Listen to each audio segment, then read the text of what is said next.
we did a segment the other day regarding President Bashar al-Assad and the fact that the Syrian regime has now been taken down by the Syrian rebels.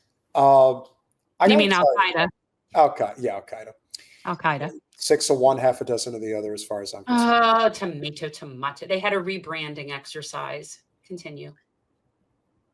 The only thing you need to know about whether Assad being taken out of power is bullshit, this is why it's bullshit. This is a historic day for the Middle East.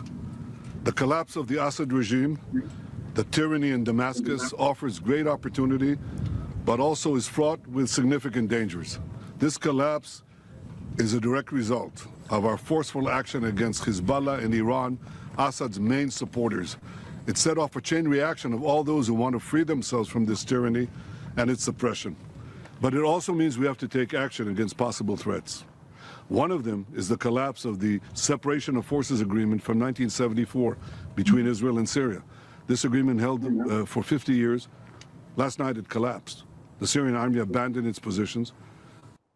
Disagreement, Jen. It's just a disagreement. It's just a disagreement. But, you know, he's just so disgusting to me because, first of all, I don't believe a word that comes out of his mouth. Like I've always said, how do you know that Israel's lying? Because its lips are moving. Yeah, its lips are moving. But he's just such a fucking coward and such a fucking liar. And it's just disgusting to me that he gets airtime. And the fact that, like, for whatever reason, and I'm not this is not whether or not I think Assad was good or not good or whatever. What I do know is that is for the Syrian people to figure out and decide. And my understanding is there are a lot of people in Syria that are very happy that a 5 decade long family monarchy regime is not there anymore, but also recognize that there is definitely scary implications as to what comes next. And this douchebag has to make it about that somehow it has to do with him. Hey, and it has to do with what's good for Israel. Look, there were a lot of people that were happy when Saddam was taken out. Everything is circumstantial. I know it's not for us to determine because I know that I don't live in Syria and I'm not Syrian, so that's not my position. You know, I don't know what to do about that. But this piece of shit right here, sitting there and making it about. And here's the thing: is the only way, like, he has nothing without U.S. support, and in this case, Turkey. Turkey is what's fueling what's going on in Syria. The fact that he takes credit for anything is just so unbelievable. Well, he's little man syndrome, and we'll leave it at that. We'll finish this. We gave the Israeli army the order to take over these positions to ensure that no hostile force embeds itself right next to the border of Israel. This is a temporary defensive position until a suitable arrangement is found. Equally, we send a hand of peace to all those beyond our border in Syria, to the Druze, to the Kurds, to the Christians, and to the Muslims who want to live in peace with Israel. We're going to follow events very carefully. If we can establish neighborly relations and a peaceful relations with the new forces emerging in Syria, that's our desire.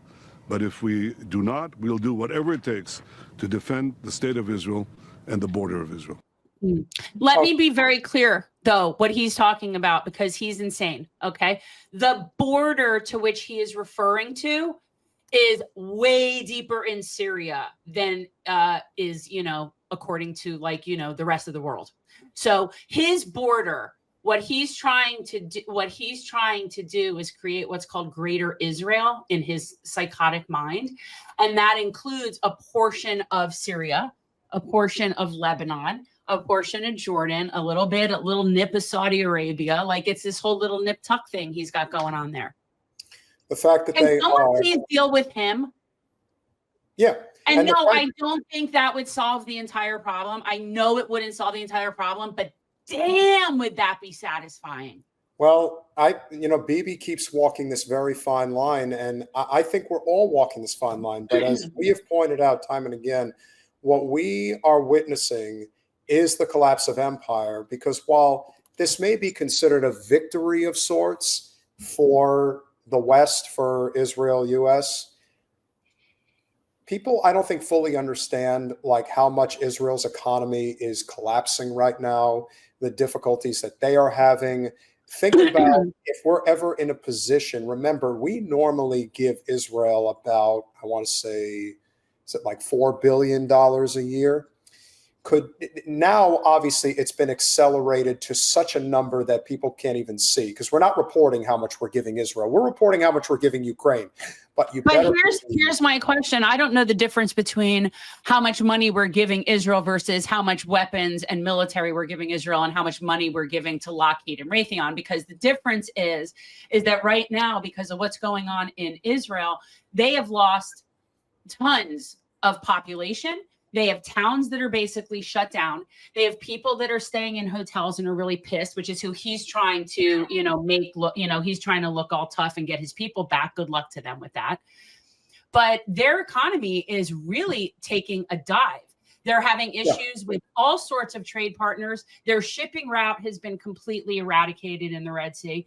The Houthis have been like basically stalling all their international trade is a mess. They've lost trade with several different people who won't trade with countries based on what's going on with the ICC and the ICJ.